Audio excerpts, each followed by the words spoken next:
শুভ সকাল বন্ধুরা। তো আমার পুরো ভিডিওটা তোমরা দেখো। তো একটা বৃদ্ধ মহিলাকে কিভাবে আমি কি রান্না করে খেতে দিয়েছি, তো প্লিজ তোমরা পুরো ভিডিওটা দেখো।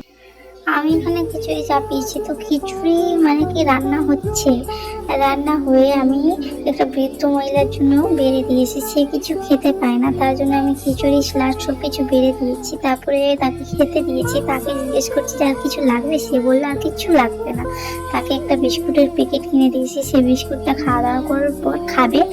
তারপরে আমি এখান থেকে চলে গেলাম কাকিমাদের কাছে। কাকিমারা কিভাবে কাজ করছে, কিভাবে ধান টান গোছাচ্ছে। তাদেরকে বললাম টাটা করে দাও, সেটা টাটাও করে দিল। আর এই যে ওরা ধান ভরছে বস্তাতে, কিভাবে বস্তাগুলো চালছে, কিভাবে ওদের কষ্ট হচ্ছে তোমরাই ভাবো বন্ধুরা, কি কষ্ট করছে। আমাদের গ্রামের এখানে প্রচুর কষ্ট ধানের বস্তা পাওয়া মেয়ে মানুষ। ঠিক আছে বন্ধু, এখানেই আমি ভিডিওটা শেষ করছি। Tata, bye bye.